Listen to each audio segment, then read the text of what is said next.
بر محمد وآل محمد صلوات.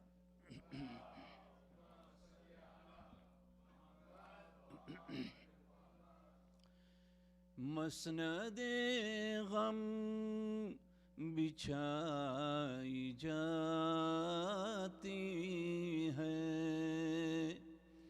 مسند غم بچھائی جاتی ہے، بزم ماتم سجائی جاتی ہے، رن کو اکبر چلے تو ماں نے کہا،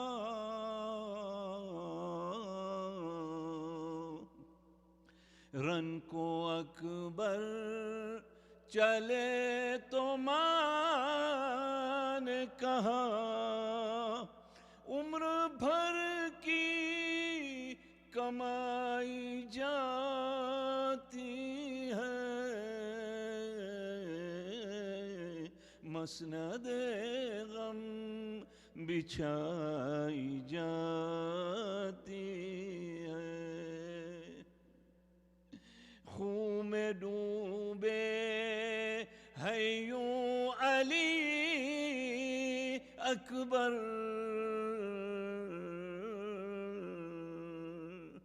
خون میں ڈوبے ہے یوں علی اکبر، جیسے چادر اڑائی جاتی ہے، مسند غم بچھائی جاتی ہے، ایک ردا دے دو شاہ کو فروا،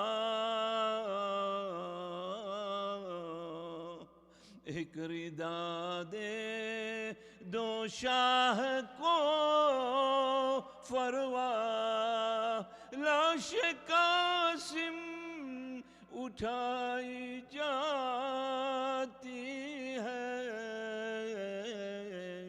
مسند غم بچھائی جاتی ہے، بولی زینب اٹھو اٹھو عابد، بولی زینب اٹھو اٹھو عابد، آگ گھر میں لگائی جاتی ہے، مسند غم بچھائی جاتی ہے، بر محمد وآل محمد صلوات.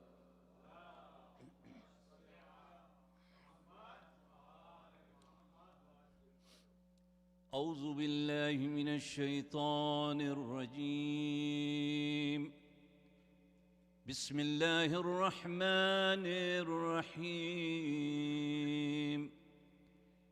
لا حول ولا قوة إلا بالله العلي العظيم، حسبنا الله ونعم الوكيل، نعم المولى ونعم النصير، الحمد لله الذي هدانا لهذا وما كنا لنهتدي لولا أن هدانا الله، لقد جاءت رسل ربنا بالحق، والصلاة والسلام على أشرف الأنبياء والمرسلين أبي القاسم محمد.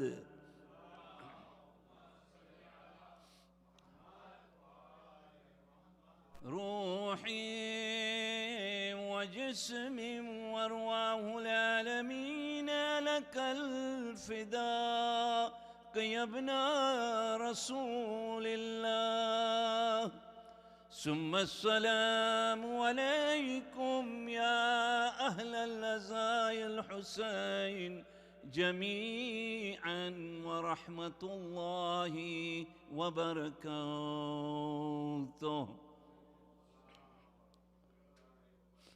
بسم الله الرحمن الرحيم. قال رب السجن أحب إلي مما يدعونني إليه. صدق الله العلي العظيم. صلوات.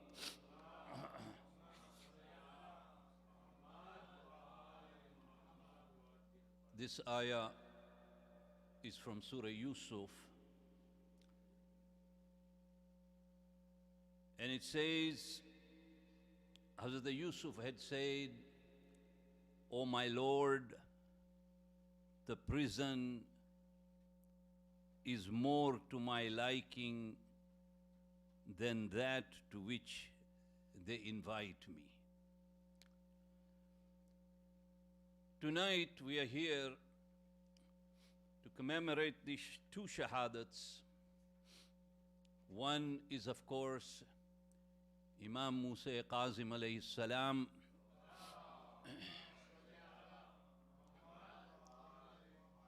and the other is the father of Mawla Kainat, Hazrat Ali ibn Abi Talib alayhi salam, Hazrat Abu Talib alayhi salam.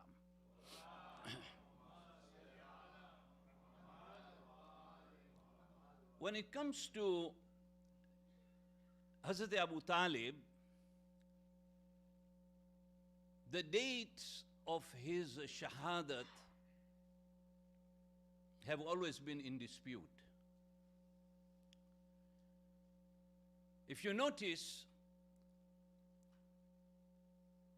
that from now until the holy month of Ramadan, it's almost nearly 1.5 months left to the time when we reach the Shahadat of Janabe Khadijat al-Kubra, Janabe Khadija. But if you look at history, history tells you that Hazrat Abu Talib was either 86 years of age or 90 years of age. He was quite an old man. And history also says that he died 3 days before Janabe Khadija.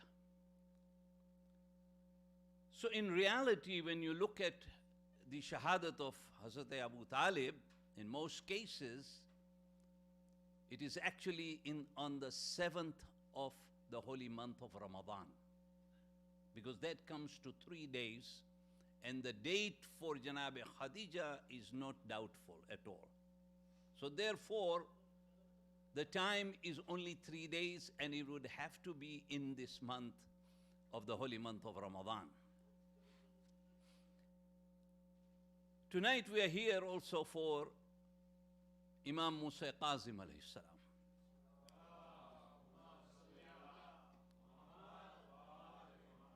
How many of you have been to the Zari of our 7th Imam in Kassam?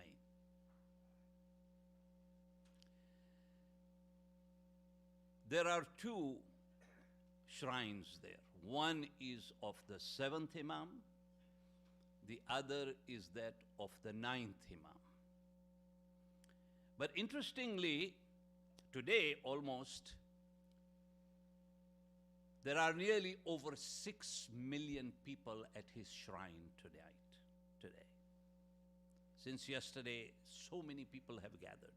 And it is said that this gathering after Arba'in is the 2nd largest gathering.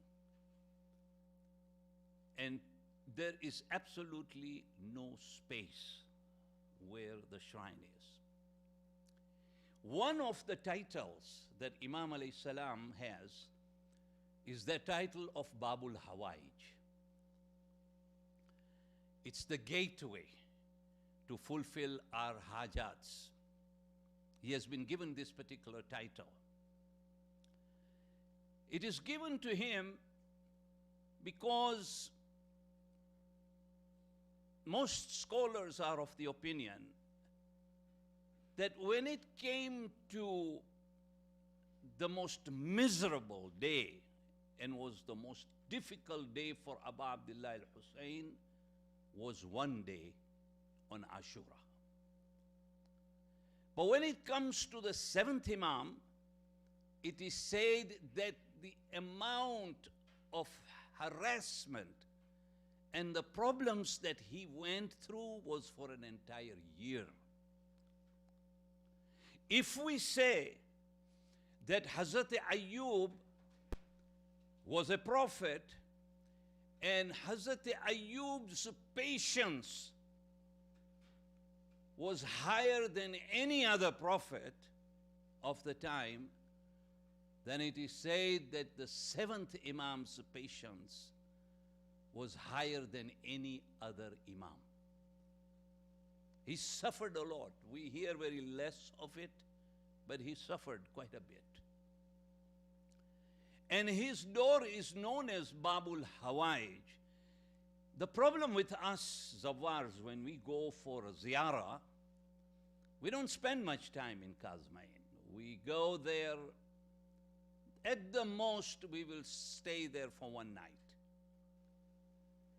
And generally we will go on our way to Najaf and in Karbala. But it is highly recommended to be at the shrine of this particular Imam. You see, we have what we call tawassul, that we recite on Tuesdays. Whenever we are here in a community, we recite Dua Tawassul. To us, tawassul is through which we are asking our Imams to give us whatever we are asking for. We go through these Imams to reach to Allah subhanahu wa ta'ala. That is our humility. We do that because we don't think we are deserving like the way the Imams are so close to Allah subhanahu wa ta'ala. For other school of thoughts in Muslims, tawassul is a bid'ah. They consider that we, the Shias, are doing tawassul, meaning that we are bringing Allah and these Imams on the same level, which is shirk. But that is not the case. We are not bringing the Imam to the level of Allah subhanahu wa ta'ala. We are trying to come close to our Imams, through which we can ask for whatever we ask, because we don't deserve it as an individual. We are so sinful. Therefore, we go to those who are closer to Allah subhanahu wa ta'ala, and there is nobody closer than Imam Masumin alayhi salam. That is tawassul. So when you look at this particular Imam, and there are so many records, hundreds of records of people who have gone to the Imam's shrine, and whenever they have asked him anything, they have not come empty-handed. Provided we have a clean heart, and we go and we trust our Imam that whatever we will request, they will present that to us. Sheikh Azhar Nasser was one of the scholars who came here to recite. This last year, lives in Vancouver, Canada. He has a story of himself, of his own family, which wasn't too long ago. It is said that Sheikh Azhar Nasser's maternal grandfather from the mother's side was born in 1933. and he lived very close to the haram, where the haram is today. But when this grandfather, maternal grandfather, was only 8 years of age, he became extremely sick. And they went to the doctors, they tried. He missed so many months of not going to school because the doctors were not able to diagnose as to what was wrong with this kid. And he was hardly 8 years of age. They didn't know what to do. It is said that his mother was the great-grandmother of Hazrat Nasser. When they took him to the hospital, they went to the doctors. One day the doctor just told the family that, listen, he's only 8 years of age. There is no way he's going to survive now, because no food remains in his stomach. He vomits. He has a high fever. We don't know what is wrong with him. We're trying to find out. We can't find out. And therefore, he's going to die. And it is said that his grandmother, great-grandmother, took that 8-year-old child and went home, and then she went barefoot to the haram of Imam alayhi salam. And she held on to that. Now I'm saying this because this is not a very old story. This is very recent that these things have happened on this zari. And therefore, she was hanging on to the zari and requesting Imam alayhi salam that, listen, I have named this 8-year-old child Kassam behind your name, after your name. I have come here. I'm desperate. I don't know what to do. Help me to save my child. Help me. She cried and she goes home and she goes to sleep. In her dream, she sees a man, a Sayyid, with a black turban. He comes to her in the dream and he said that I have been sent by my Imam, my 7th Imam. He has asked me to tell you that take your son to a hospital that is known as St. Mary Hospital in Baghdad. Go and take him there. This lady, poor lady, gets up early in the morning, desperate, goes around asking for people as to where is this hospital. And nobody hardly knew, because she finds out that it is a very, very small hospital on the outskirts of Baghdad. A very small hospital. She takes the child, she goes there, and there's a German doctor there.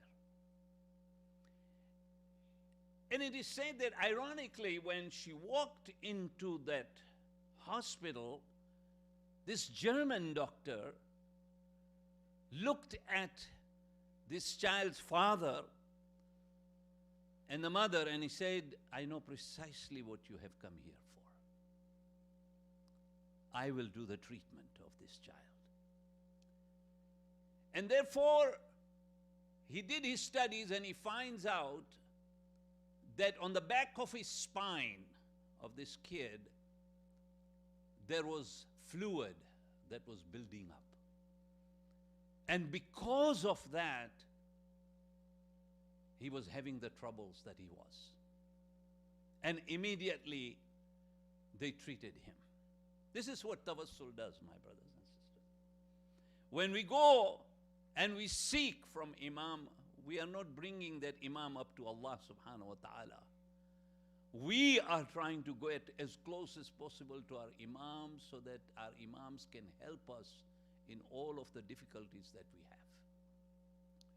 If you look at this particular Imam, he was born in a town called Abwa, which was a town between Medina and Mecca.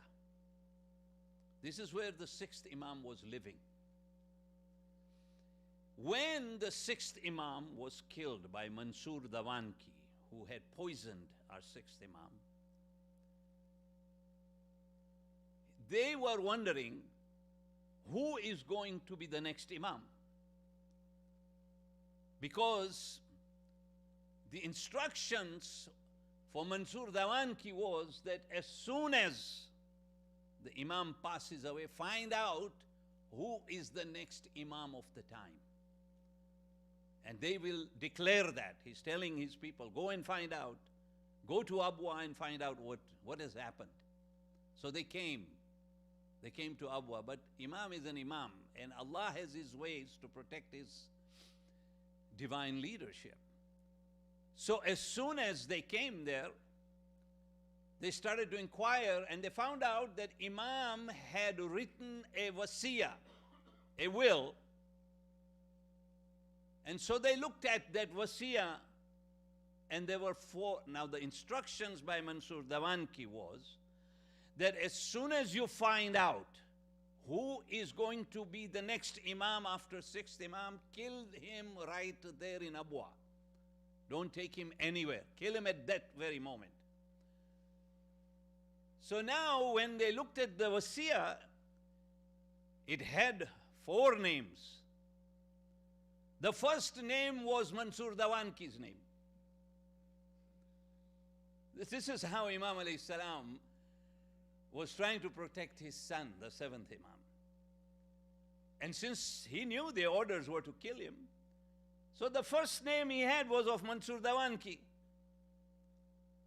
The second name Imam alayhi salam had was that of Abdullah, who was the son of our sixth Imam, brother of Imam Musa Kadhim alayhi salam. But they had the name of Abdullah. Abdullah was not a straight guy. He was corrupt. And therefore, his name was put on there. Then Imam had the seventh Imam's name. And then he also had his wife's name there. So of course these people were totally confused now as to what are we going to do now. The first name is of Mansur Dawanki, and he's the man who was the leader who had given the orders to kill. So they were wondering as to what is going to happen. You can imagine that the people of that time, not knowing their Imam, as to how confused they must be. And how are they going to find out that who is going to be Imam? So what happened was Abdullah, Mansur Dawanki was in Baghdad, and Abdullah was called. There was no question of Hamida, the mother of the seventh Imam. There was no issue about that. The issue was about this Abdullah, who happened to be the son of Imam alayhi salam. So they took him in a house, and these were all senior clerics over there. They sat down with him, and they started to ask him questions about Sharia. Of course, Abdullah had no idea. He was wondering what they were talking about. And he didn't know what to say. So they determined right at that point that this is the wrong person altogether. He cannot lead the imamate. So they came out of the house. As they're walking in an alley, an older person comes to these four people, and he says, I have been asked by a man to have you come and visit him. He is also the son of Imam Ja'far al-Sadiq alayhi salam.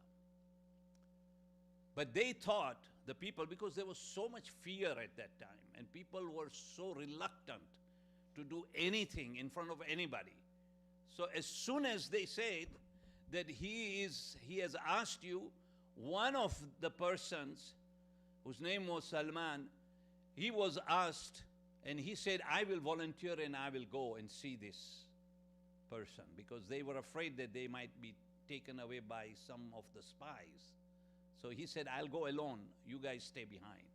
He said he goes there, and this is in Usul al-Kafi. He goes there and he enters the house, and Imam alayhi salam is there. Now Imam alayhi salam is also had to be very, very careful as to what he utters from his mouth, because he could not trust the people who were around him. So when this person came, he asked Imam a question. He said, "Are you the Imam after the sixth Imam?" And Imam did not give him an answer. And then Imam said, "I'm not talking about that." So he changed his question. He says to Imam, "Is there an Imam before you?"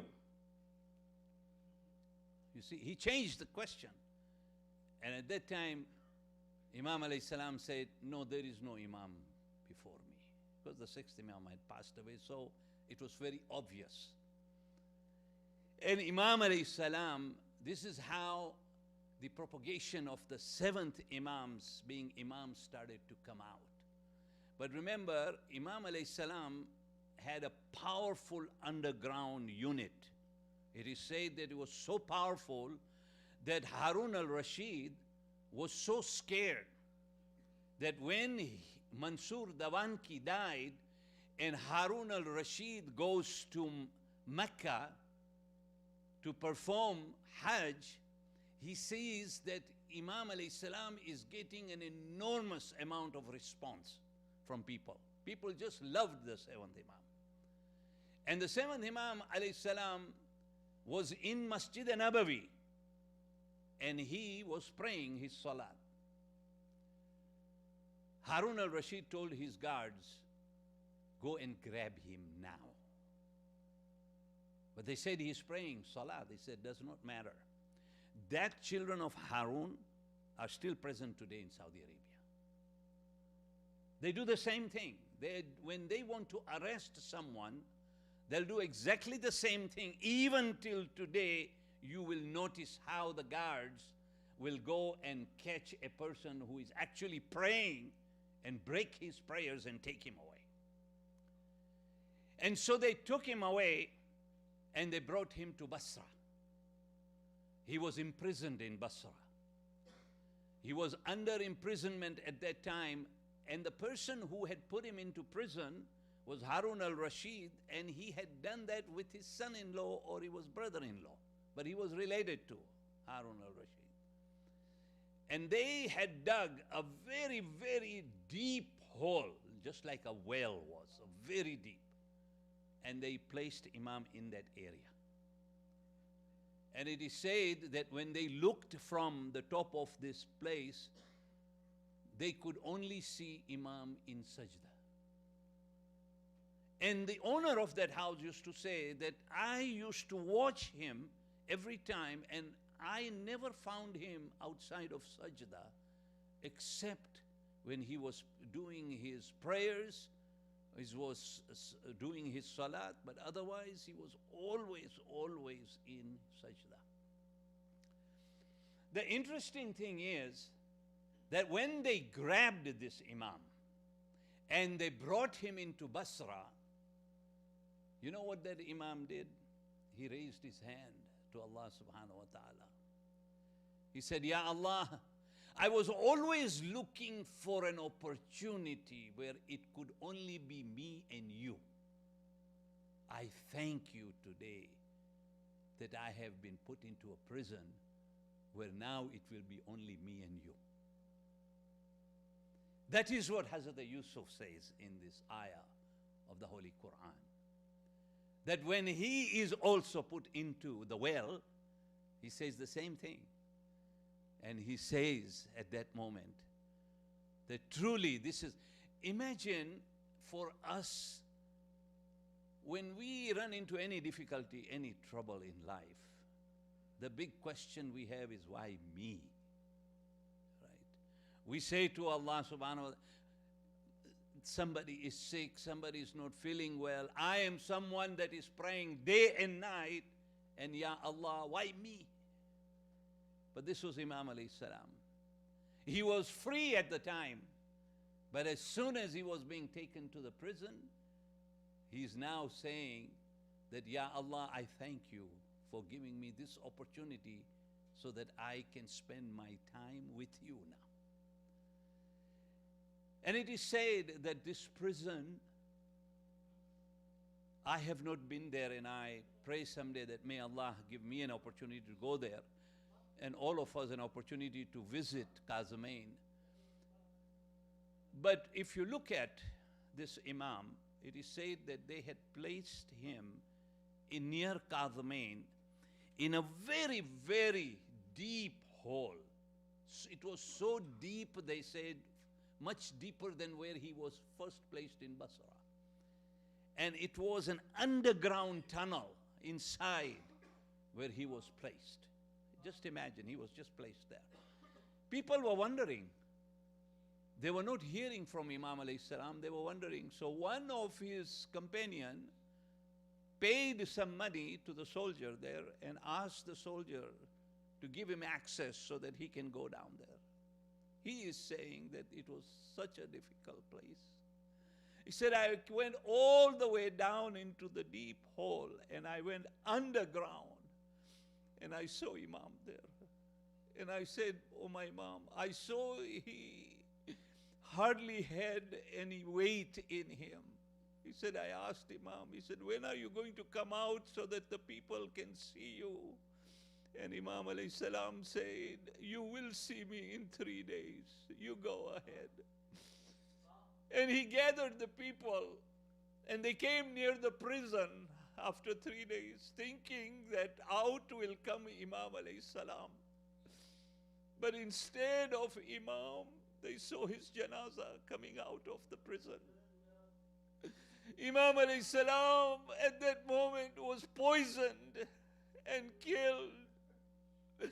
They took Imam alayhi salam and placed him on the bridge of Baghdad. That bridge is still today there. He was placed on the bridge. It is said that on his janazah, they had actually put chains on his janazah and left him on the bridge of Baghdad. People started to gather and were wondering, but very much afraid of going near his janazah. One of the companions says that even when I went inside the area where some people were giving ghusl, I saw that they were not able to put any water on him. There was only one child. That was the son of Imam Musa Kadhim, Imam Rada alayhi salam, who gave ghusl to his father. They brought the janazah and placed it on that bridge, and everybody had gathered. Finally, somebody went to Harun al-Rashid's uncle and said, what injustice are you doing? But I have to say, oh my Imam, your janazah sat on the bridge for 3 days. But it was Abu Abdullah al-Hussein on the day of Ashura, who was left for 3 days without any covering on his janazah.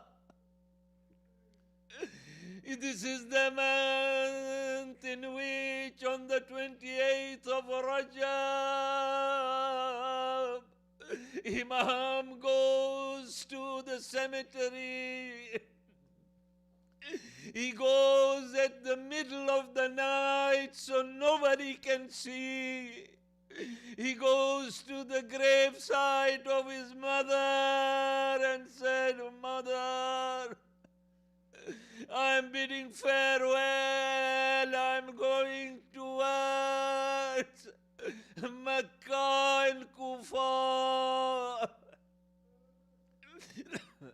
And when it came to the Holy Prophet, once again Imam Hussein came near the zari of the Holy Prophet and said, "Oh Nana Jan, look at what the Ummah is doing to me and my family." ألا لعنة الله على القوم الظالمين وسيعمل الذين ظلموا ينقلبون. بسم الله الرحمن الرحيم. اللهم بحق محمد وانت المحمود، بحق علي وانت الأعلى، بحق فاطمة وانت فاطر السماوات والأرض، بحق الحسن وانت المحسين، بحق الحسين وانت كديم الإحسان. إلهي توبة قبل الموت، وراحة عند الموت، ومغفرة بعد الموت، والنجاة من النار، ودخولا في الجنة، وعافية من كل بلاء الدنيا وعذاب الآخرة. ماتم حسين.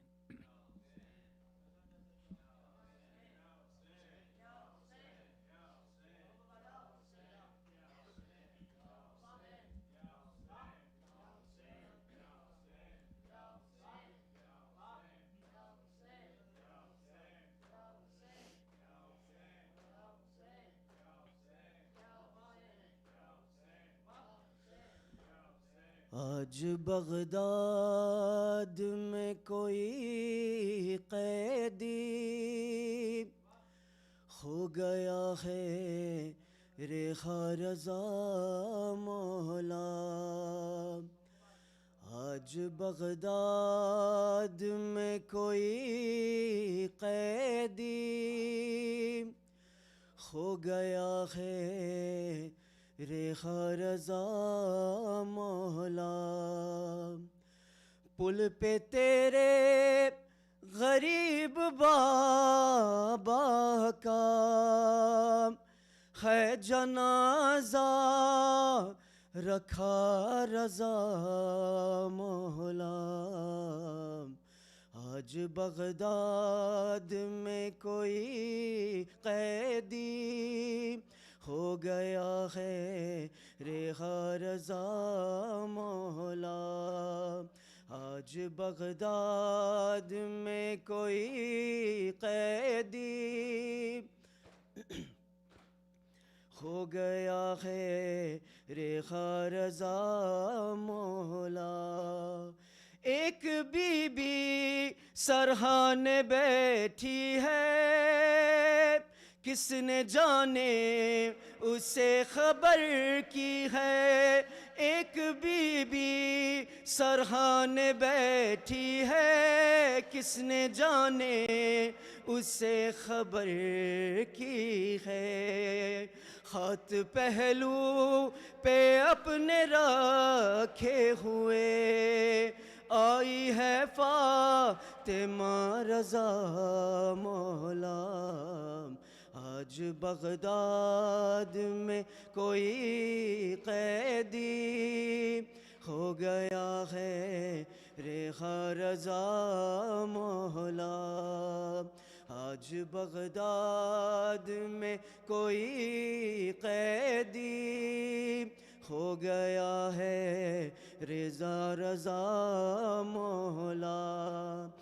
رات سے پل پہ لاشا رکھا ہے، جو گزرتا ہے اس پہ ہنستا ہے. رات سے پل پہ لاشا رکھا ہے، جو گزرتا ہے اس پہ ہنستا ہے. بے بسی پر تمہارے بابا کی رو رہی ہے قضا رضا مولا. آج بغداد میں کوئی قیدی ہو گیا ہے رخا رضا مولا. آج بغداد میں کوئی قیدی ہو گیا ہے رہا رضا حال اچھے نہیں ہے میت کے آ جائے جاز سے امامت کے حال اچھے نہیں ہے میت کے آ جائے جاز سے امامت کے شہر بغداد سے مدینے کا ہے بہت فاصلہ رضا مولا آج بغداد میں کوئی قیدی ہو گیا ہے رخا رضا مولا آج بغداد میں کوئی قیدی ہو گیا ہے رخا رضا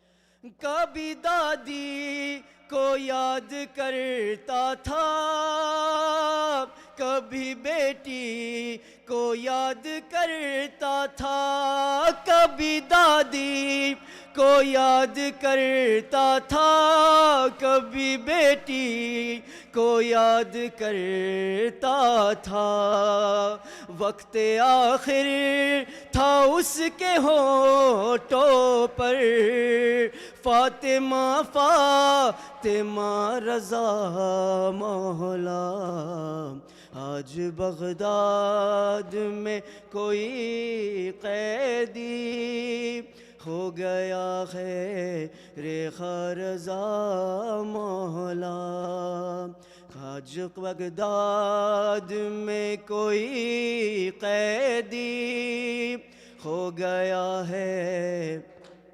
رضا مولا قید خانے سے پل تلک اس کو چند مزدور لے کے آئے ہیں قید خانے سے پل تلک اس کو چند مزدور لے کے آئے ہیں بیڑیوں کے نشان غربت کا دے رہے ہیں پتہ رضا مولا آج بغداد میں کوئی قیدی ہو گیا ہے رخا رضا مولا آج بغداد میں کوئی قیدی ہو گیا ہے رخا رضا مولا پل پہ تیرے غریب بابا کا ہے جنازہ رکھا رضا مولا آج بغداد میں کوئی قیدی ہو گیا ہے رخا رضا مولا آج بغداد میں کوئی قیدی ہو گیا ہے رخا رضا مولا رحم اللہ من قرأ الفاتحہ